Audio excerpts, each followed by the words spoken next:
Pozdravljeni! Danes bomo spoznali naprednejše funkcije programa Clockify. Clockify je program, ki je namenjen sledenju in časovnemu pregledu naših poslovnih aktivnosti. Ko smo uspešno prijavljeni, si na levi strani lahko gledamo menijsko vrstico. Odprimo razdelek Time Tracker, kjer si lahko ogledamo posamične časovne intervale, skupne časovne intervale ter pa tedenske in mesečne.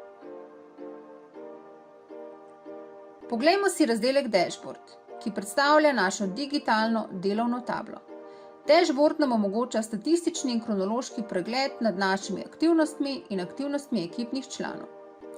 V zgornji vrstici imamo na razdelku Project možnost vpogleda v aktivno stanje projekta, in sicer v celotni časovni interval del in nalog po posameznih obdobjih.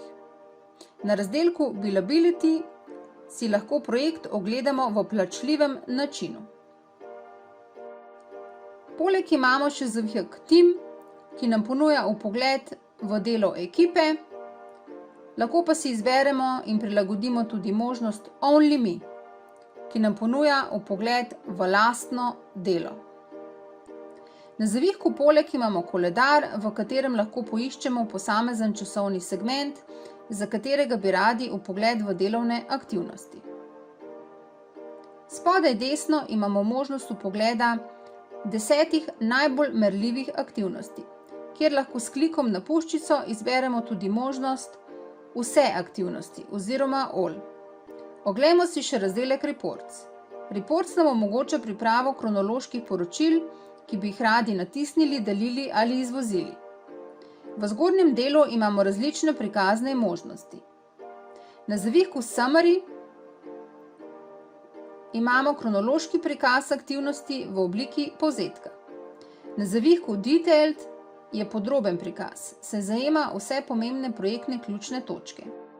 Na zavihku Weekly imamo tedensko statistiko aktivnosti. Zavihek Share nam nudi vpogled v deljene aktivnosti. V spodnji vrstici imamo možnosti izbranih ekipnih članov.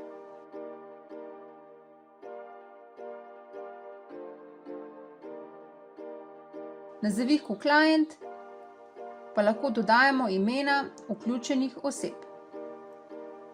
Na zavihku Project poročilo poiščemo glede na izbrani projekt. Na zavihku Task pa glede na izbrano nalogo. Tag nam omogoča prikaz po oznakah.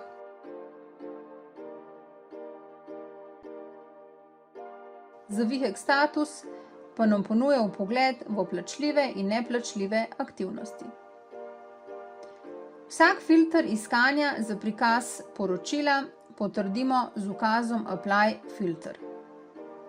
Vse dodane filtre lahko vidimo na številčni oznaki v krogu zgoraj.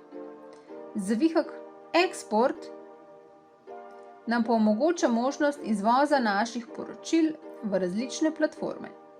Poleg imamo še možnost tiskanja poročil in deljenja. Poročilo delimo tako, da izberemo ikono deljenja in se postavimo v polje Report Name, kjer poročilo opremimo z imenom. Nato na zavihku Visibility uredimo vidnost poročil. Ali public, torej da so vidna javnosti, ali pa zasebna, torej private, kjer je poročilo vidno le izbranim članom. Nato na zavihku Create Link ustvarimo URL povezavo do poročila,